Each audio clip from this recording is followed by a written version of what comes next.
See, my surrogate mother was Viola Armstrong. She had a son named Neil. Oh, really? As you know, the story goes, he went down to Antarctica, had a heart attack, stroke combo, and came back. And then there was stuff on the internet. And finally I had to look at Buzz and ask him, Buzz, what happened down there, Bud? Buzz did say one thing, and it just stuck in my head. It's the way he said it. He just said, we thought out things we shouldn't. And if Buzz saw something, I don't know what it was, but it was enough to give the man a heart attack. So if there are beings down there, I would think these beings never planned on us. They've been there, they came in millions of years ago. They've been under ice for millions of years.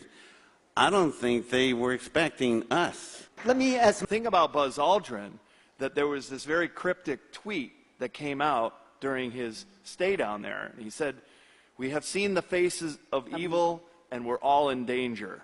Right. And this is right before he had his heart attack.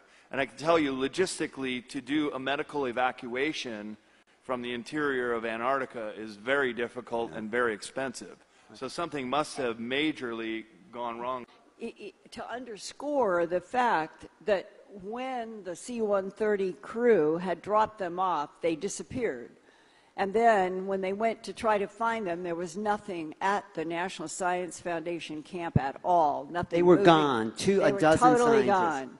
And when they did show up, they had been missing for a couple of weeks. And Brian S. and the C-130 flight crew were then sent back.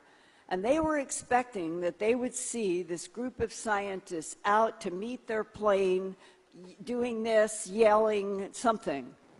And he said they were lined up like birds on a wire. They were all kind of next to each other, and most of them had their heads down, looking at their feet when the C-130 was pulling up.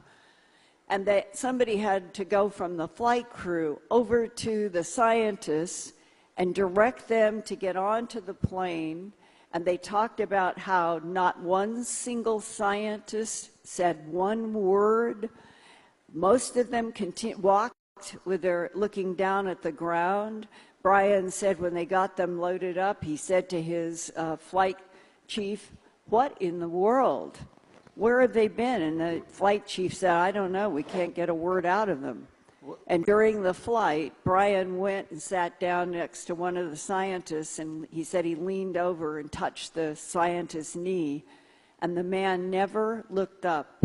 And he said, it was as if we were dealing with 12 or 15 people who had suffered post-traumatic shock syndrome, that they were unnaturally frozen in their position and no speaking, and that they all looked afraid.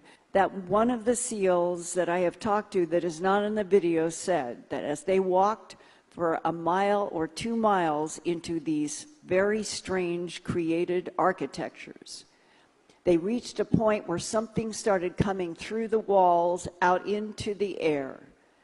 At first, it would go in and out of visibility, and then they realized that their minds were being manipulated.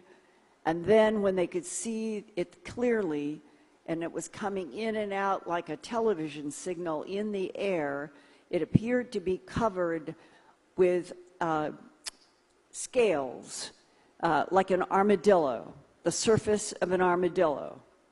And he said, when you are face to face with something like that, and you are trained in military to kill, but you're dealing with something you've never seen, and it can go in and out of visibility, and you know that your mind is being taken over by something that you are fighting. He said that happened in one of those corridors, and that was 2012.